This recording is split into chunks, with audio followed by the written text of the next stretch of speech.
کسی کو الیکشن تاخیر کا شکار بنانے کی اجازت نہیں دیں گے۔ سپریم کورٹ نے بلوچستان کے حلقہ PV-12 میں حلقہ بندی چیلنج کرنے کی درخواست خارج کر دی۔ قائم مقام چیف جسٹس سردار طارق مسعود نے ریمارکس دیے کہ عام انتخابات کی تاریخ آنے سے ملک میں تھوڑا سا استحکام آیا ہے۔ جسٹس منصور علی شاہ نے ریمارکس دیے کہ الیکشن کو کسی صورت ڈیریل نہیں ہونے دیں گے۔ جسٹس اطہر من اللہ نے ریمارکس دیے کہ انتخابات میں کوئی تاخیر نہیں ہونی چاہیے۔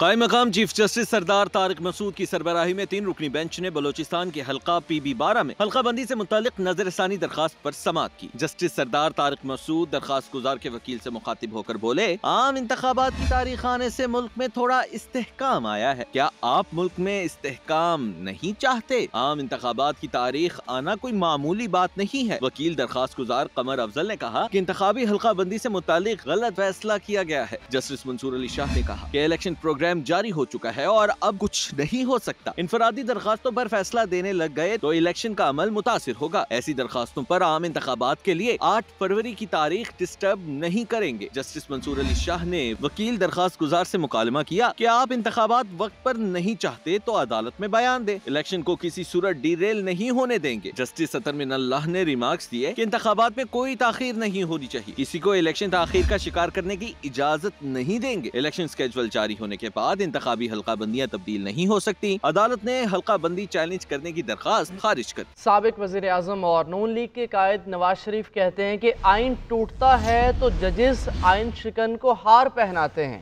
پارلیمنٹ ٹوٹتی ہے تو کہتے ہیں ٹھیک ہوا۔ 2018 کے انتخابات میں انجینئرنگ کی گئی سلیکٹڈ بندے کو 4 ووٹوں کی برتری سے وزیر اعظم بنایا گیا، RTS بند کر کے ان کو جتوایا گیا۔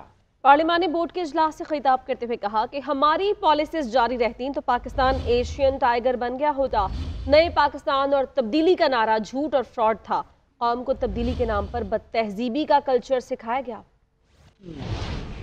ہم نے لوڈ شیڈنگ کا خاتمہ الحمدللہ 2016 کے آخر میں کر دیا۔ دہشت گردی کو ہم نے ختم کیا۔ یہ ڈالر کی مجال ہے کہ 4 سال ذرا بھی ادھر ادھر ہلا ہو، کہتے نہیں تھکتے تھے کہ پاکستان کے سبز جھنڈے کی ہم عزت کروائیں گے، ایک نیا پاکستان بنائیں گے۔ وہ سب کچھ ایک جھوٹا خواب تھا۔ وہ انجینئرنگ کی گئی، بندوں کو پارٹیاں تبدیل کروائی گئی، لیکن پھر بھی جب نہیں جیتے تو RTS بند کر کے الیکشن کو ان کو روک کر جتوانا پڑا۔ آئین کو ہم خود توڑواتے ہیں، اس کے اوپر مہر لگاتے ہیں اور پھر اس کے بعد پارلیمنٹ ٹوٹتی ہے تو کہنے کہ بالکل ٹھیک ہوا ہے۔ وزیر اعظم کو جیل ڈالتے ہیں، بالکل ٹھیک ہوا ہے، کھڑکی سے نکال کے باہر پھینکا۔ Chairman peoples party Bilawal Bhutto Zardari کہتے ہیں کہ ملک میں سیاست کو ذاتی دشمنی میں تبدیل کر دیا گیا۔ نفرت تقسیم کی سیاست نظر آ رہی ہے تو ماننا پڑے گا یہ بانی PTI خود لے کر آئے۔ سیاست میں تربیت دی جاتی ہے کہ میرے ہو تو اچھے ہو، فلاں جماعت سے تعلق ہے تو غدار ہو، کافر ہو۔ اس طرح ہم ملک نہیں چلا سکتے۔ ہمیشہ کے لیے پرانی سیاست کو دفن کریں، ملک کو نئی سمت پر لے کر جائیں۔ ایک دوسرے کو جیل بھیجنا سیاست نہیں، ناکامی ہے۔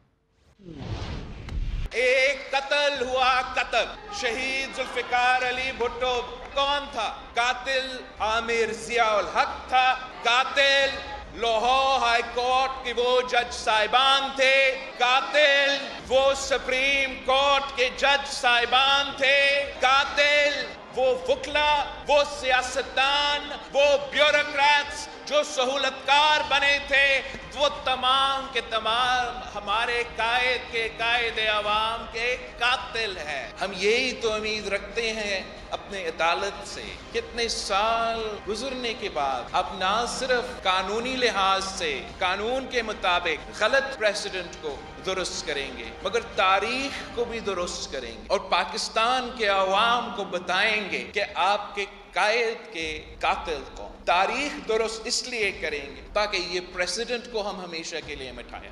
نگران وزیر اعظم انوار الحق کاکڑ کہتے ہیں کہ الیکشن میں حصہ لینے پر کسی شہری پر کوئی پابندی نہیں ہے۔ نگران حکومت پر داغ لگنے کی بات مناسب نہیں۔ داغ یہ ہوتا ہے کہ الیکشن نہ کراتے، الیکشن کرانا آئینی ضرورت ہے، انتخابات کرا کر ہی جائیں گے۔ جن کو لیول پلینگ فیلڈ ملا وہ اپنے داغوں کو لے کے نہیں چلے تو ہم کون سا داغ لے کے جائیں گے؟ اور کون سا داغ ہوتا ہے؟ داغ یہ ہوتا کہ اگر ہم الیکشن نہ کراتے، الیکشن کرانے کے بعد نا یہ لفظ داغ میرے خیال میں ذرا نامناسب ہے۔ ہم الیکشن کرائیں گے، الیکشن کمیشن پاکستان اس کو کنڈکٹ کرے گا،